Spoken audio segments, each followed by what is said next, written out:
प्रिय छात्रों, जब हम भाषा पढ़ते हैं तो भाषा में एक शब्द आता है लिपि, स्क्रिप्ट।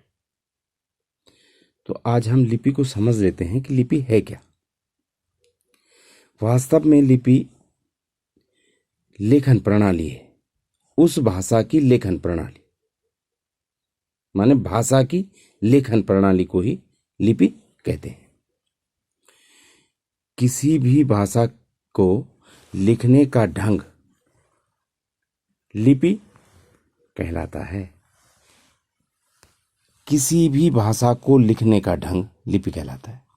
अगर हम परिभाषा के रूप में इसको देखते हैं कि हम इसको कैसे परिभाषित करते हैं, किसी भी भाषा को लिखने के लिए प्रयोग किए जाने वाले निश्चित चिन्हों को लिपि कहते हैं।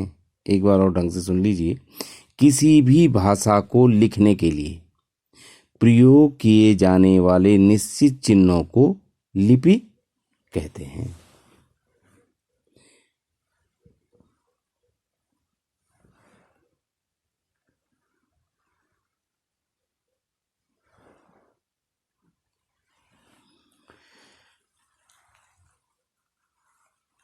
अब क्या है कि हर भाषा की लिपि अलग अलग हो सकती है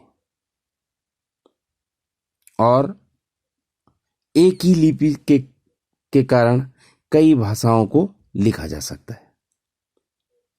यद्यपि भाषा को उसकी मूल लिपि के अलावा अन्य लिपि में भी लिखा जा सकता है, इसमें कोई शक नहीं है, लेकिन उसका जो वास्तविक अनुवाद है वो नहीं हो सकता, माने वो हाव भाव नहीं आ सकते हैं। उदाहरण के लिए, अगर हम हिंदी में किसी चीज को व्यक्त कर रहे हैं, किसी प्रकरण को हम हिंदी में व्यक्त करते हैं, तो जो हाव भाव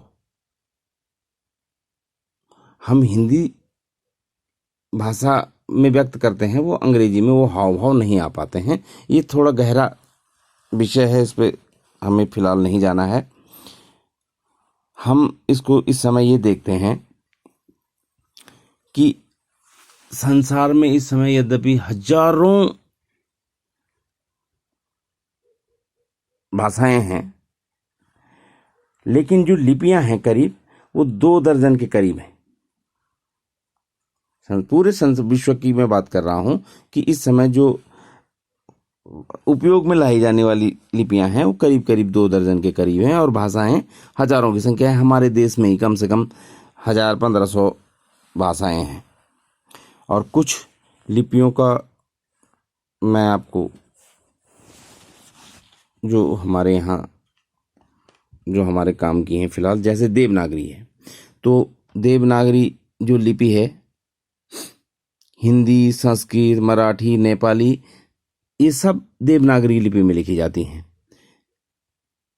जो अंग्रेजी भाषा है वो रोमन लिपि में लिखी जाती है, उर्दू भाषा है वो फारसी लिपि में लिखी जाती है, और जो पंजाबी भाषा है वो गुरुमुखी, ये भी एक लिपि है।